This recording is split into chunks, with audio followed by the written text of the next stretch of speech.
Hi, I'm Jess Caire, and today I'm here with Lisa Copland from Presynct, a workspace change company. Lisa started Presynct out of a pretty dark time in her life, and she's openly shared this on her first blog.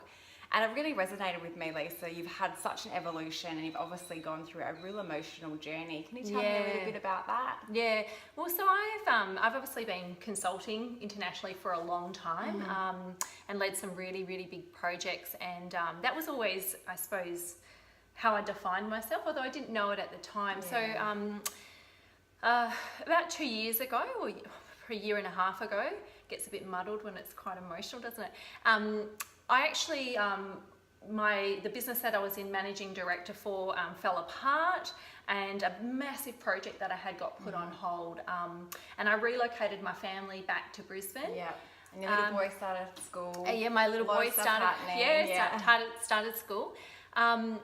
And I really just, I really struggled. I went to a really dark place around not working, and that seems really odd.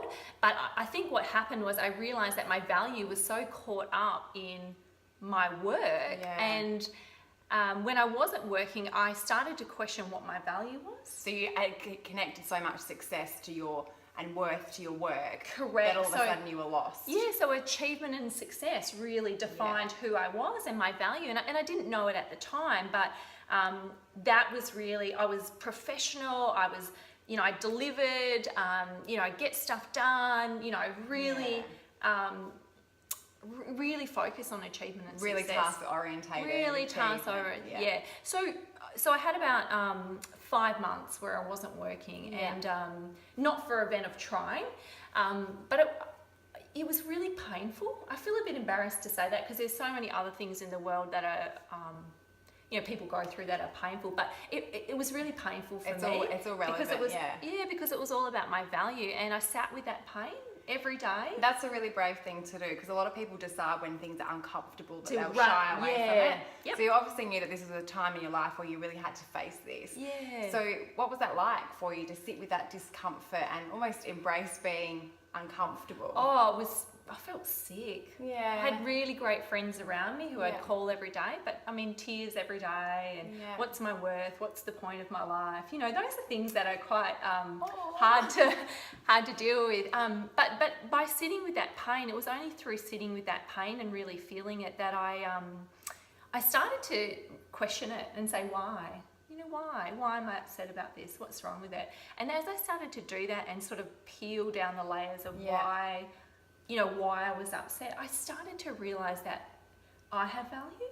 It's not about my work. I have value. Yeah, you bring something to that. I really settled with the fact that, okay, if I don't work again, I still have value and my life is still valuable. Yeah. And that was a really big shift for me. That sounds like a really powerful yet confronting admission or revelation to have. Yeah. And you've done that off your own discovery. Yeah. Which I guess now means that no one can ever take that away from you, right? That's true, yeah. Yeah, but it did get me to the point where, you asked about that blog and asked about Presynct. It did get me to the point where I started something. And I think what it was about, it was saying, you're important enough to do something that you love. That's the first thing. And the second thing was, you have a lot of technical experience about workplace change, and that's fantastic. But actually, the value that you bring is who you are. So Presynct for me is all about the connection with people, and it's all about bringing my full self there and breaking down those, not professional barriers, but really being a human being in that environment, rather than being, a suit and a very professional. And isn't that really interesting? The very thing that perhaps you were frightened of doing before is now led you to a life where you're actually really empowered and fulfilled by the job that you do. Absolutely. So, and I live that job about, with it being, and every day I try to focus on this, it's not about the outcome, it's about the connection for me. And that's how I try to operate my business, that's how I deal with my clients. And the difference that I've seen, my clients are advocates for me now, we're friends, they care for me, and that's really what I think I was searching for all along, but I thought I would get it through achievement and success. And yet you found it through the connection with people. Absolutely. That's fantastic. It's a beautiful story. Thank Thanks. you so much for sharing. Thanks, I know Jess. It's scary to be so vulnerable. It is. And I've heard so many stories that great things have come out of dark times in life. Oh, so yeah. Lisa's living proof that if you wallow for a little while and you work your way through these things, magic will happen. So thank you so much, Thanks, Lisa. Jess.